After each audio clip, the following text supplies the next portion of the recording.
मेरी तरफ से सबको नमस्कार, सत श्री अकाल और गुड मॉर्निंग। आज की वीडियो मैंने हिंदी भाषा में बनाई है और इसका टाइटल है कि अलग अलग देशों से ट्रक ड्राइवर कनाडा में कैसे आ सकते हैं। ये बात ध्यान में करके चलो कि प्रेजेंटली 1 जनवरी 2023 के बाद अलग अलग देशों से ट्रक ड्राइवर कनाडा में पक्के तौर पे जा सकेंगे और तीनों के तीन अलग अलग तरीके हैं। भारत और कनाडा में थोड़ा सा अंतर ये होता है कि कनाडा में हर स्टेट को अपने कानून बनाने का अधिकार है, जो कि भारत में नहीं है। सो जब भी हम कनाडा में बात करते हैं स्टेट की, तो वहाँ पे स्टेट को प्रोविंस के नाम से जाना जाता है। वो प्रोविंस एग्रीकल्चर प्रोविंस है, माउंटेन टाइप है, या वहाँ पे पानी की नदियाँ हैं, या कई जो स्टेट्स हैं वो समुद्र के किनारे को टच करती हैं और बहुत सारी स्टेटें कंट्री के अंदर हैं जिनका बॉर्डर समुद्र के तट के साथ नहीं लगता है। देखो, कनाडा एक बहुत बड़ा देश है, पर उनकी पॉपुलेशन से लगभग 4 करोड़ के लगभग है। जितना भी सामान वहां पे जाता है वो समुद्री जहाजों के रास्ते से कनाडा के बॉर्डर बाहर जहाँ पे जैसे ब्रिटिश कोलंबिया है, फिर वो अटलांटिक जोन में हैलिफैक्स है, वहाँ पे ये सारा सामान फरवरी से लेकर अक्टूबर के महीने तक ये सारा सामान कनाडा में पहुंच जाता है। कनाडा की जो रेलवे सिस्टम है, जो कनेडियन रेलवे है, वो एक प्राइवेट अदारा है और वो हैवी इक्विपमेंट ही ट्रांसपोर्ट करता है। बाकी सारा सामान सड़कों के रास्ते ट्रक चलते हैं और वहाँ पे ट्रक की लंबाई 53 फीट होती है और जो ट्रक ड्राइवर लंबे रूट पे चलते हैं उनको 53 फीट के 2 ट्राले एक ट्रक की ट्रेलर के पीछे डाले जाते हैं। तो वहाँ पे ट्रक ड्राइविंग का सिस्टम इंडिया से इंटायरली डिफरेंट है। सो मैं आपको वो 3 तरीके बताऊंगा कि आप कनाडा में कैसे जा सकते हो। जब मैं आपको ये बात कहता हूँ कि इंग्लिश की रिक्वायरमेंट होती है, इंग्लिश की रिक्वायरमेंट कनाडा में पक्के होने के लिए जरूरत होती है, कनाडा जाने के लिए नहीं। आपके जनरल मॉड्यूल के अंदर कितने बैंड आए हैं उसके ऊपर निर्भर करता है कि आप कनाडा में एज ए ट्रक ड्राइवर किस तरीके से जा सकते हो। सो सबसे पहला जो रास्ता है वो है एक्सप्रेस एंट्री। ये सिस्टम 1 जनवरी 2023 से लागू होगा। इसके अंदर आप परमानेंट रेजिडेंसी के बेस के ऊपर कनाडा में जाओगे। आपकी यदि आप मैरिड हो, आपकी वाइफ, आपके बच्चे आपके साथ जा सकेंगे। इसके अंदर ज़्यादा पैसे नहीं लगते हैं, ऑलमोस्ट सारा काम फ्री में होता है। इसकी जो रिक्वायरमेंट है कि आपके पास जनरल मॉड्यूल में नो लेस देन 6 बैंड्स। यदि आपके पास जनरल मॉड्यूल के अंदर आप 5 एग्जाम में कोई भी एग्जाम पास कर सकते हो, आइलेट जनरल, पीटी, टॉफल, कैल, सेल्फिक, 5 एग्जाम है, कोई भी एग्जाम पास कर सकते हो। यदि आपके पास no less than 6 bands in general module है, आपकी आयु 21 साल से 35 साल के बीच में होनी चाहिए, आपके पुलिस क्लियरेंस सही होना चाहिए और मेडिकली आप फिट हो, आपकी आंखें नज़र सही होनी चाहिए, तो आप एक्सप्रेस एंट्री के तरीके से कनाडा में जा सकते हो। वाइफ आपकी जॉब कर सकेगी, बच्चे आपके स्टडी परमिट के ऊपर वो फ्री में पढ़ सकेंगे। यदि वो 10+2 तक पढ़ते हैं, उसके बाद में फीस लगती है।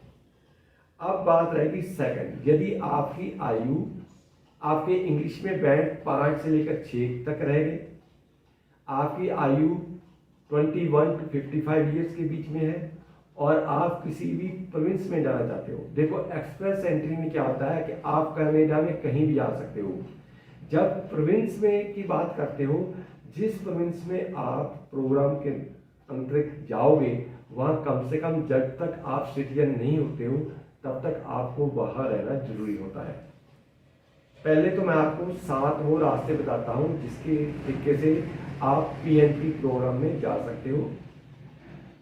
प्रेजेंटली ओंटारियो पीएनपी चल रहा है, न्यू ब्रंसविक में स्किल्ड वर्कर स्ट्रीम चल रही है, सस्कैचुअन में इमिग्रेशन नॉमिनी प्रोग्राम चल रहा है, नोवा स्कोटिया में भी नॉमिनी प्रोग्राम है, बीसी ब्रिटिश कोलंबिया जिसको वैनकूवर या सरी कहते हो वहाँ पे BC PNP skilled immigration program चल रहा है।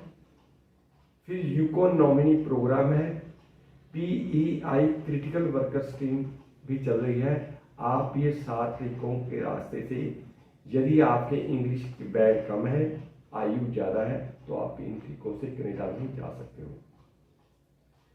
अब तीसरा तरीका है कि देसी जुगाड़।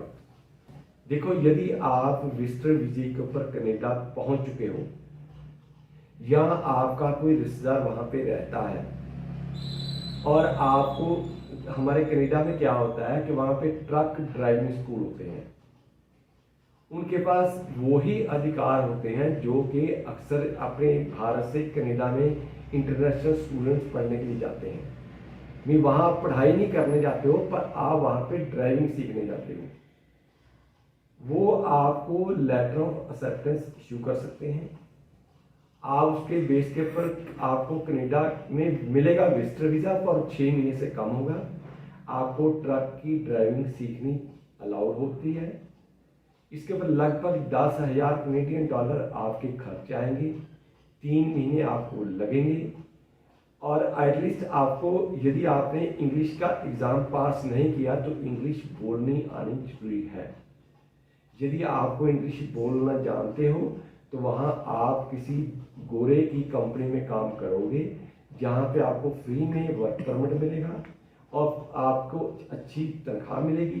ट्रक ड्राइवर की तनख्वाह कनाडा में $22 पर आवर से लेकर $25 पर आवर होती है या 40 सेंट पर माइल होती है।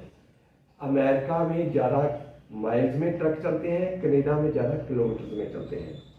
तो ये 3 अलग अलग तरीके हैं जिसके रास्ते से आप कनाडा में पहुंच सकते हो।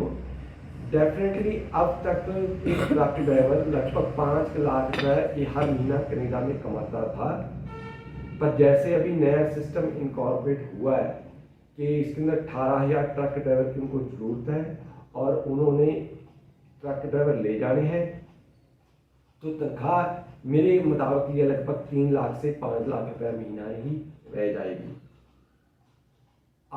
जो कनाडा में आजकल स्नो बर्फ पड़ती है, ये पड़ती है दिसंबर जनवरी, नवंबर दिसंबर जनवरी। अलग अलग स्टेटों में अलग अलग टाइम पे ये होती है। इन 3 महीनों में मैं सबको निवेदन करता हूं कि आप कनाडा में ट्रक मत चलाइए।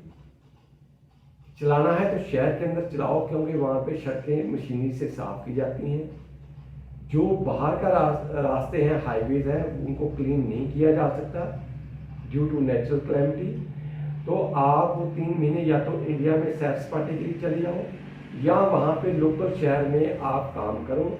अपनी सुरक्षा का ध्यान रखिए ताकि यदि एक्सीडेंट हो गया, आपकी कोई बाजू टांग काटी गई, सारी उम्र आप बैठे रहोगे, उसका कोई लाभ होने वाला नहीं है।